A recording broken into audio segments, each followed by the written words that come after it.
Matthew 14. At that time, Herod the Tetrarch heard the report concerning Jesus, and said to his servants, "This is John the Baptizer. He is risen from the dead. That is why these powers work in him."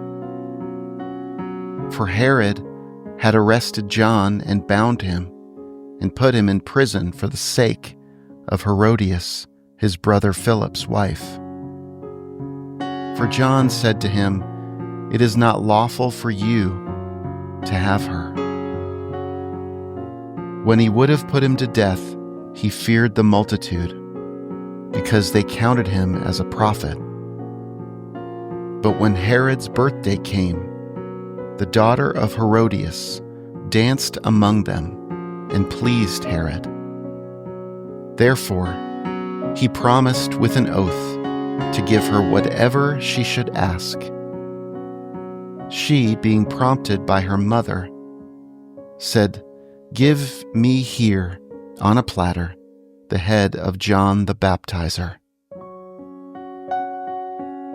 The king was grieved, but for the sake of his oaths and of those who sat at the table with him, he commanded it to be given. And he sent and beheaded John in the prison. His head was brought on a platter and given to the young lady, and she brought it to her mother. His disciples came, took the body, and buried it.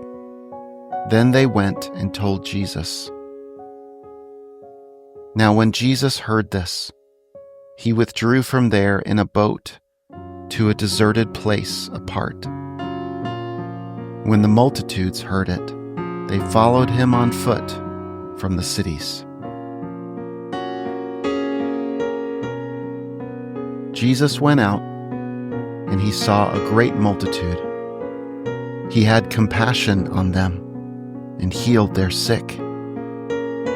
When evening had come, his disciples came to him, saying, "This place is deserted, and the hour is already late. Send the multitudes away, that they may go into the villages and buy themselves food."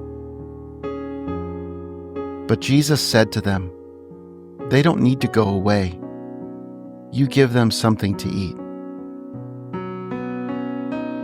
They told him, "We only have here 5 loaves and 2 fish." He said, "Bring them here to me."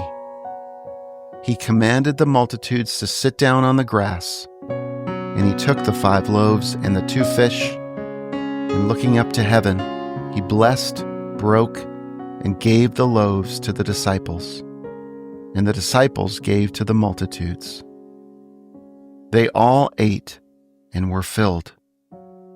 They took up 12 baskets full of that which remained left over from the broken pieces. Those who ate were about 5,000 men, in addition to women and children.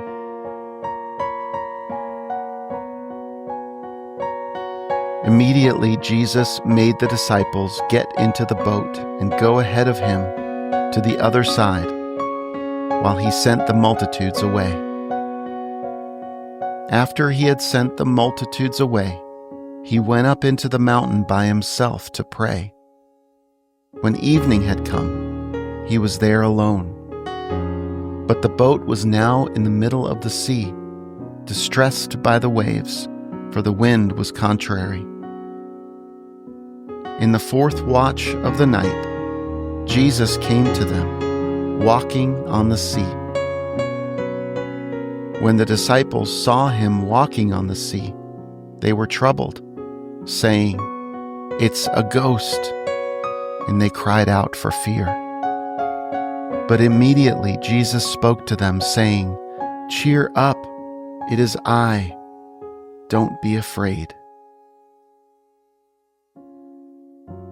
Peter answered him and said, "Lord, if it is you, command me to come to you on the waters." He said, "Come."